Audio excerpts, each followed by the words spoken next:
problem and the Palestinian struggle with occupation on October 7th. And we are honored, genuinely honored, to have one of those righteous people here with us. His introduction can go so long. I mean, he was a professor at Harvard and professor at Princeton. He's an author. He's a very unique looking guy and who's charming and good looking. He is an amazing speaker. And I will not bore you anymore with my speech so that we can listen to his. Help me welcome Cornel West.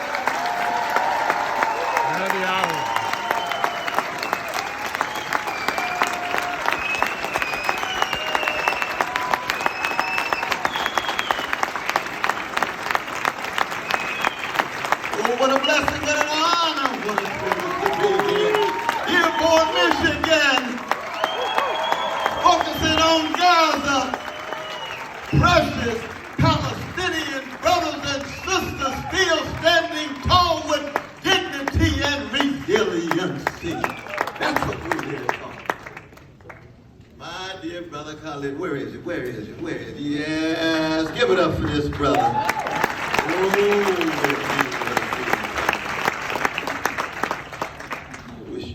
see how beautiful you look from here.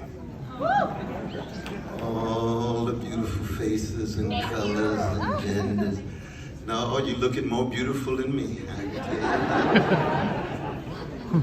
But the beautiful thing is even deeper. Is that we're focusing on something that could be overwhelming if we don't stay together and fight together and struggle together and laugh together and love together.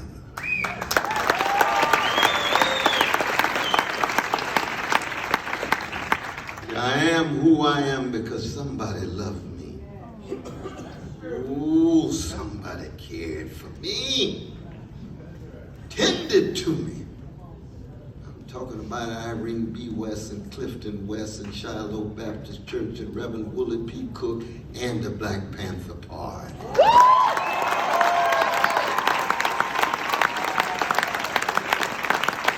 We live in times in which our souls will be tested.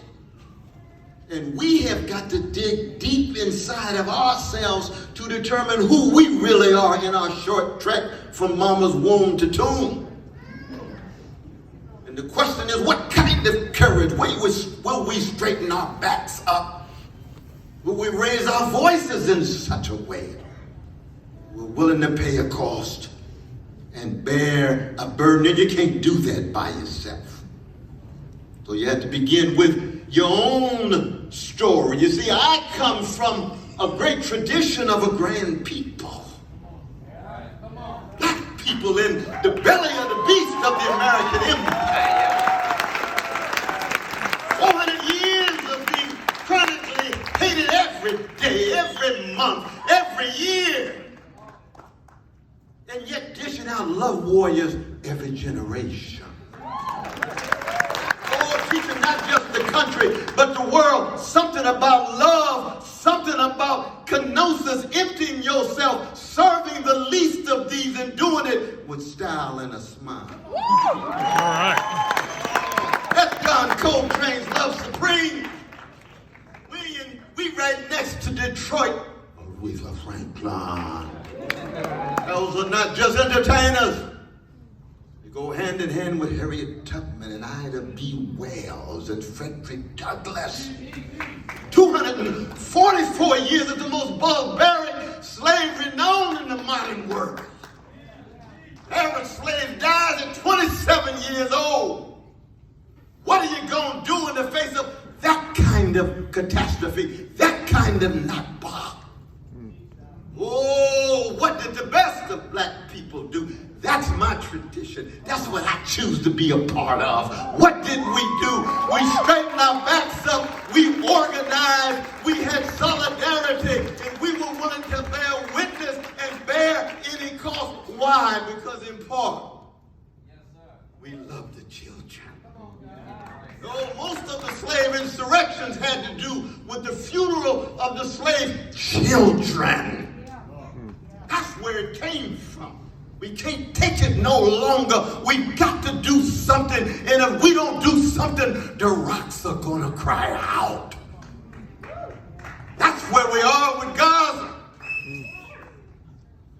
Our Palestinian brothers and sisters, terrorized, traumatized, hated. You got to weave all three together.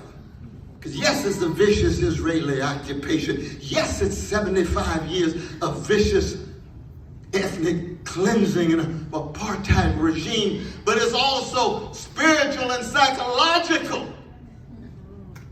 We all know there was a Palestinian occupation of our precious Jewish brothers and sisters, and nearly 8,000 Jewish babies were killed in 50 days. The U.S. government, the corporate media would be crying out.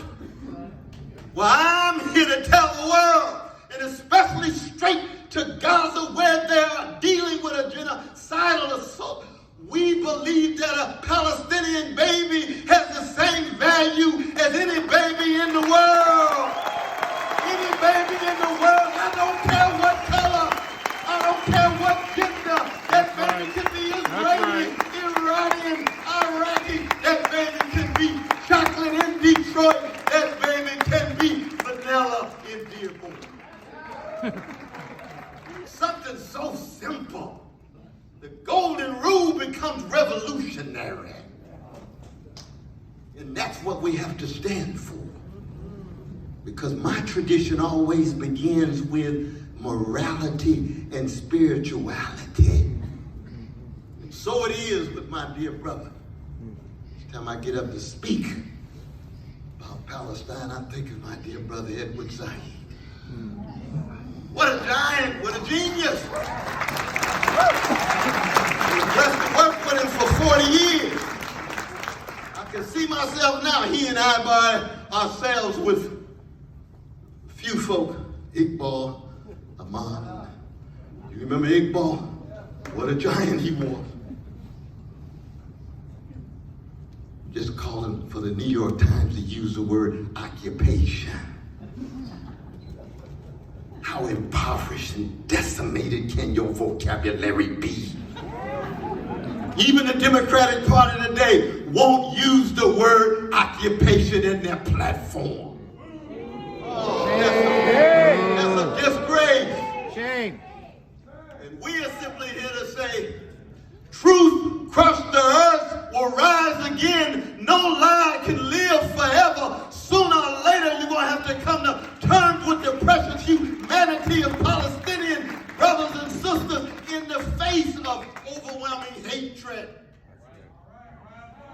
as well as terror, as well as trauma.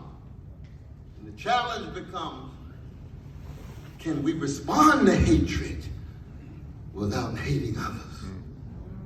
I hate the Israeli occupation. I hate the Israeli domination. I hate the Israeli genocide. I go to my death hating.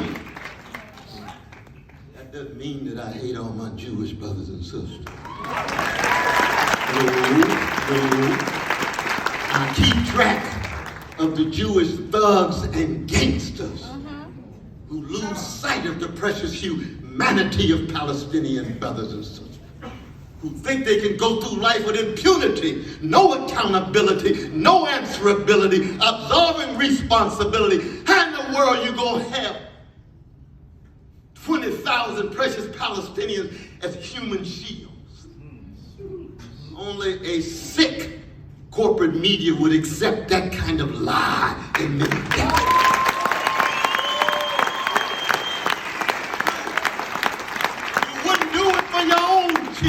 I know the lesson of the difference between the chocolate side of town and the vanilla side of town. You can treat your black children and treat your indigenous children and treat your brown children one way, but you would never do that for your own kids. But we here to say Palestinians and Palestinian children have exactly the same significance as your own Israeli kids and the highest level. We are here to be humanistic across the board. That means, yes, we're part of resistance. No doubt about that. No, we're part of resilience. No doubt about that. The question becomes, can we on the outside put pressure on the cowards in the White House? Yeah. We will. Can we put pressure on the cowards in Congress? Yeah, we're definitely going What to you do that. talking about, Brother West? Biden, Harris, Blinken, Austin, Kirby, Sullivan. Shame on you to enable a genocide in 2023. Shame on you. Brother West, that sounds like hate to me. No, it's righteous indignation. Don't get it twisted. It's righteous indignation. And I speak as a revolutionary Christian who followed that Palestinian Jew Jesus into that temple where they had 400 Roman troops guarding that temple. He went in, and what did he do? He went to the section where the poor people were exploited, and he turned the tables over and he ran them out. Was that hatred? No, he didn't hate the rich. He hated greed. He hated organized greed. He hated institutional hatred. He hated routinized indifference. Great Rabbi Joshua Heschel reminds us indifference to evil is more insidious than evil itself. That's what we're dealing with. It's not all around the world. America has to realize America is not the center of the world. The world condemns the genocide, the Israeli genocide in Gaza. You see it in the United Nations. You see it on the streets all across the globe. We just have to be living in a moment in which the American empire, with all of its lies and crimes, both beginning with indigenous people, all the way in Africa, Latin America, in denial about your lives, in denial about your crimes, so it's no accident that you want to somehow deny the realities and the truths in your ally, to allow Netanyahu to get away with anything. And then you end up with such a milquetoast, mendacious Democratic Party who says, we hate Trump, but Netanyahu is our friend. How you gonna work that out? How you gonna work that out? Fascism is fascism in any color, in any nation. Let us be clear about that. Let us have some moral consistency about that. Let us have some ethical constancy about that. Fascism in Africa, I'm against it. Be fascism in Latin America, I'm against it. It could be fascism in America, I'm against it. Be fascism in Israel, I'm against it. Morality, spirituality across the board. Where do we find ourselves? So let us be very clear. Two-state solution is dead.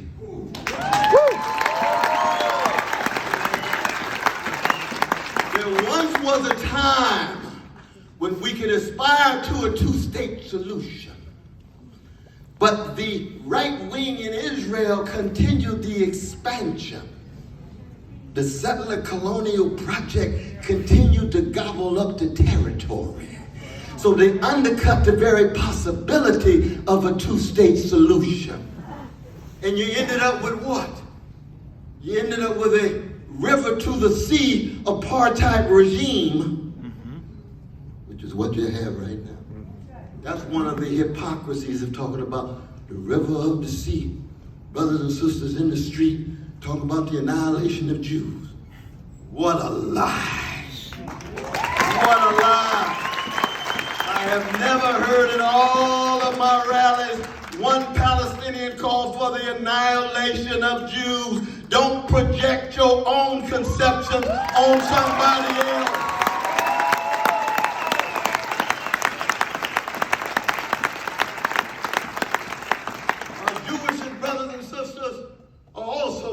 People of 2,000 years of trauma and terror and hatred. They jumped out of the burning buildings of Europe and landed on a land that they lied about and said there was no people. And the ethnic cleansing set in so quick, 750,000 pushed out by force. Reminds me of beginnings of America. Reminds me of Canada, reminds me of Australia. And then act as if you can cover it up. Brother Malcolm used to say the chicken's gonna come home to roost. You reap what you sow. Sooner or later, that which you repress will come back on you. The blowback of any empire. And that's what we're dealing with right now. Not just in Israel, but in the United States too. The two are connected. The challenge becomes, how do we make the connection in such a way that we keep the love at the center of it? You see, the Israelis are not my initial point of reference. I begin with the humanity and creativity and genius and talent of Palestinian brothers and sisters. That's where I start. It's like if I fight against white supremacy, I don't begin with white brothers and sisters. Nope. You think Sarah Vine is worried about some white sister singing a song on the other side of town? She don't care at the moment. She's singing her song. Meaning what? Meaning that that's where you get your strength. If you're just preoccupied with the enemy, you end up just being a parasite on a host. And you don't have nothing to fall back on that's your own. Palestinians have a rich history, a grand tradition. First Intifada, nonviolent. Second Intifada, nonviolent. Oh, was it JFK who said, if you make nonviolent revolution impossible, then violent revolution will become inevitable? That's JFK.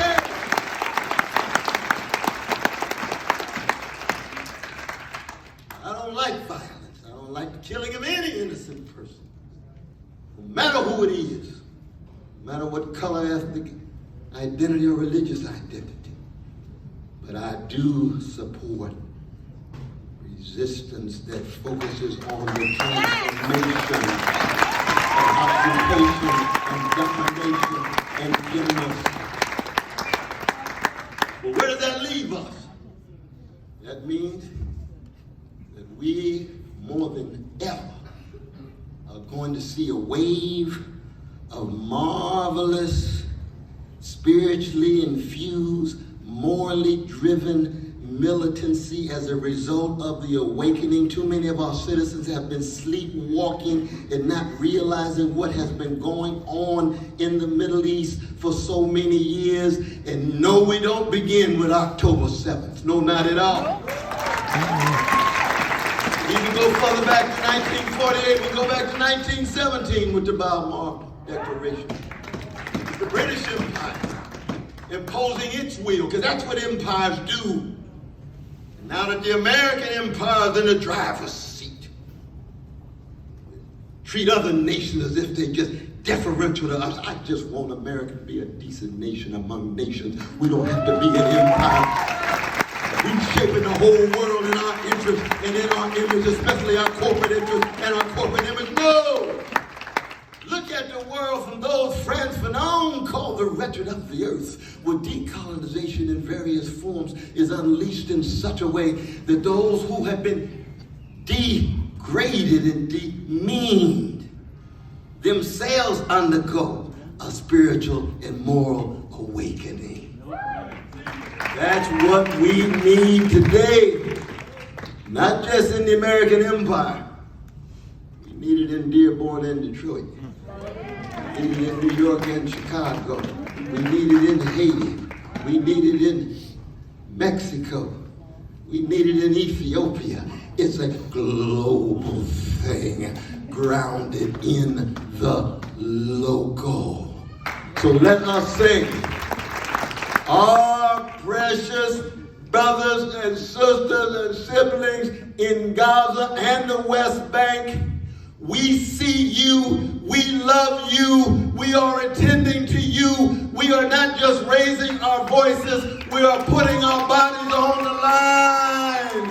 That's what we're doing, and that's one of the reasons why I called just this morning to bring the Israeli government and the IDF to the International Criminal Court for war crimes, for crimes against humanity. Oh yeah, it's not in the spirit of hatred. Oh no, this is not about hatred. This is about love of the subjugated people. And as they fight, we fight with them, with our spirit, with our morality, and with our vision. And that's just the first step. The next step is the Genocide Convention. We've got to cast an international limelight on this catastrophe, but as we do it, let us never, ever, ever, ever allow catastrophe to have the last word. It's very important. See, I'm a blues man.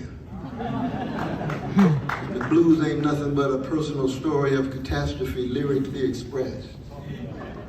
Nobody loves me but my mama, and she might be jiving too. That's the king of the blues. That's B.B. King. Strange fruit. The southern tree's bad and magnificent. Genius from Baltimore City named Billie Holiday. And the Jewish brother Maripol writing the lyrics. Don't allow that lynching, that American terrorism to have the last word. Gaza, we are with you. We will not allow this catastrophe to have the last word, not just here in Dearborn, but all